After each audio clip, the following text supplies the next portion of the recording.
আদিবাসী হলে তাকে সার্বভৌমত্বের অধিকার দিতে হবে, স্বায়ত্ত শাসনের অধিকার দিতে হবে এবং আলাদা রাষ্ট্র গঠন করতে চাইলে জাতিসংঘ ওদের হেল্প করবে যে আলাদা রাষ্ট্র গঠন করার জন্য। ডাকসু নির্বাচনের খুব গুরুত্বপূর্ণ বিষয়, মেঘমল্লার বসু এই যে বাম যারা আছে তারা এখন নিজেদেরকে আদিবাসী দেয় দাবি করে, কিন্তু এই যে হেমা চাকমা যে সাবেক ছাত্রলীগ সে নাকি এখন আদিবাসী, সে নিজেকে অনেক বড় আদিবাসী হিসেবে পরিচয় দিয়ে প্রশ্ন করে স্বচ্ছন্দ বোধ করে। এর জন্য খুব একটা গুরুত্বপূর্ণ বিষয়, এই গুরুত্বপূর্ণ বিষয়কে আসলে আমাদের সামনে এমনভাবে উপস্থাপন করা হয়েছে যে আদিবাসী ইস্যুটা শুধু ডাকসুর জন্য না, এটা বাংলাদেশের সার্বভৌমত্বের জন্য সবচেয়ে একটা বড় হুমকি হয়ে দাঁড়িয়েছে।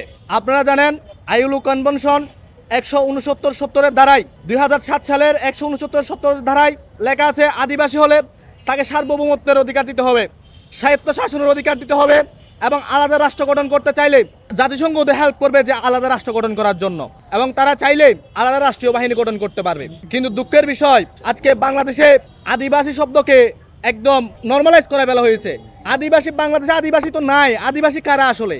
আদিবাসী হচ্ছে যারা স্বর্ণাতীত কাল থেকে একটা জায়গায় বসতি স্থাপন করে আসছে, তাদের কোনো অতীত ইতিহাস, তারা কিভাবে আসছে, কিভাবে স্থাপন করছে, বসতি স্থাপন করছে সেই সম্পর্কে কোনো কিছু জানা যায় না, তারাই হচ্ছে আদিবাসী। কিন্তু দুঃখের বিষয় আমরা দেখতে পাচ্ছি এই পার্বত্য চট্টগ্রামে যারা আছে তারা আদিবাসী না, তারা ক্ষুদ্র নৃগোষ্ঠী অথবা তাদের আলাদা জাতিসত্তা আছে। যারা চাকমা তারা চাকমা, যারা মারমা তারা মারমা, যারা ত্রিপুরা তারা ত্রিপুরা, তাদের আলাদা জাতীয়তা পরিচয়, জাতিগোষ্ঠীর পরিচয় থাকার পরেও কেন জানি তারা আদিবাসী সুপরিচয় দিয়ে যে জাতিসংঘের যে পার্বত্য চট্টগ্রামের সন্ত্রাসী সংগঠন জেএসএস, ইউপিডিএফ সংস্কার সহ কেএনএফের মতো সংগঠনগুলোকে রান করার জন্য এই যে বিদেশি এনজিওর মাধ্যমে তারা আরও উৎফুল্ল করতেছে। এটা অত্যন্ত বিব্রতকর এবং সার্বভৌমত্বের জন্য বড় ধরনের হুমকি বলে আমরা মনে করছি। এই যে আমার কাছে আছে আদিবাসী বাস্তবায়ন কমিটির আহ্বায়ক সন্তুলার মা, যিনি যার হাতে 30,000 মানুষের পাহাড়ের মানুষের রক্ত লেগে আছে, সেই এখন আদিবাসী সম্মেলন বাস্তবায়ন কমিটির আহ্বায়ক। সে একটা চুক্তি করছিল পতিত স্বৈরাচার হাসিনার আমলে, সে একটা চুক্তি করছিল, নাম ছিল পার্বত্য চুক্তি, কিন্তু এখানে আমাদের বলে বেড়ানো হয়েছে এটা শান্তি চুক্তি। এক্সট্রিম মশার কয়েল প্ল্যান্ট ফাইবার দিয়ে তৈরি, তাই সহজে ভাঙে না, সুগন্ধিযুক্ত ও নিরবিচ্ছিন্নভাবে জ্বলে। ডেঙ্গু, চিকুনগুনিয়া বাহি সহ যে কোনো মশার বিরুদ্ধে দেয় এক্সট্রিম সুরক্ষা। কিন্তু এই পার্বত্য চুক্তি আমার কাছে আছে, এই যে সিএসটি অ্যাকর্ড আমার কাছে আছে, এখানে তিনি যে আদিবাসী সম্মেলন বাস্তবায়ন কমিটির আহ্বায়ক, তিনি 52 বার উপজাতি শব্দ ব্যবহার করার চুক্তিতে স্বাক্ষর করেছেন।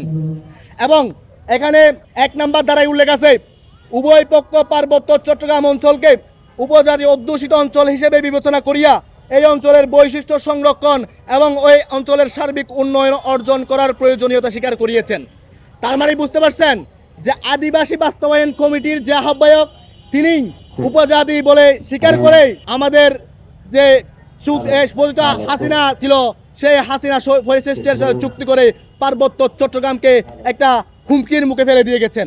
সেই নিজেই উপজাতি দাবি করে চুক্তি স্বাক্ষর করে 2007 সালে যখন আইএলও কনভেনশন হয়েছে, যখন আদিবাসী যে এই ইস্যুটা যখন সামনে আসছে, আদিবাসী হলে তাদের সুযোগ সুবিধা দেওয়া হবে, যখন জিনিসগুলো আসছে, তারপর থেকে সে নিজেকে আদিবাসী পরিচয় দেওয়া শুরু করছে। তাদের কাছে প্রশ্ন, যারা এই ধরনের হীনমন্যতাবিহীন, যাদের জাতীয়তা আছে আলাদা, তার একটা আলাদা পরিচয় আছে, সে চাকমা, মারমা, ত্রিপুরা, এই জাতীয়তাবোধ বাদ দিয়ে সে এখন পরিচয় দেয় আদিবাসী। যদি জাতিসংঘ বলে আপনাদের এই যে শাক ভাই কিছুদিন বলছিল যে তোমরা কি এলিয়েন হয়ে যেতে চাও, এলিয়েন হয়ে গেলে তোমরা কি তোমাদের আমরা এই ফেসিলিটি দিব, তাহলে তোমরা কি এলিয়েন হয়ে যাবা? সবচেয়ে দুঃখের বিষয় আরও আছে, পতিত হাসিনা বাংলাদেশের সার্বভৌমত্বের জন্য সবচেয়ে বড় 2টা হুমকির কাজ করে গেছে। একটা হচ্ছে পার্বত্য চুক্তি, যে শান্তি চুক্তি নামে তথাকথিত শান্তি চুক্তি নামে পরিচিত, সেই চুক্তি করছে, আর একটা রোহিঙ্গাদের পুনর্বাসন করছে। দুটাই এই আমাদের বাংলাদেশের সার্বভৌমত্বের জন্য বড় ধরনের হুমকি হয়ে দাঁড়িয়েছে। আমরা সার্বভৌমত্ব সচেতন ছাত্র সমাজ এই ধরনের যে কালো চুক্তি, কালো যে বাস্তবায়ন, যে আদিবাসী বাস্তবায়নের পক্ষে কাজ করতেছে, সেটা তীব্র নিন্দা জানাচ্ছি। এবং ডাকসু নির্বাচনের খুব গুরুত্বপূর্ণ বিষয়, মেঘমল্লার বসু এই যে বাম যারা আছে তারা এখন নিজেদেরকে আদিবাসী দেয় দাবি করে, কিন্তু এই যে হেমা চাকমা যে সাবেক ছাত্রলীগ, সে নাকি এখন আদিবাসী, সে নিজেকে অনেক বড় আদিবাসী হিসেবে পরিচয় দিয়ে প্রশ্ন করে, স্বচ্ছন্দ বোধ করে। আরেকজন আছে ছাত্র দলের যে ক্রীড়া সম্পাদক পদপ্রার্থী চিমচিম্বা চাকমা, তার বাবা রঞ্জনমণি চাকমা আদি ইউপিডিএফ এর একজন শীর্ষ সন্ত্রাসী হিসেবে পরিচিত।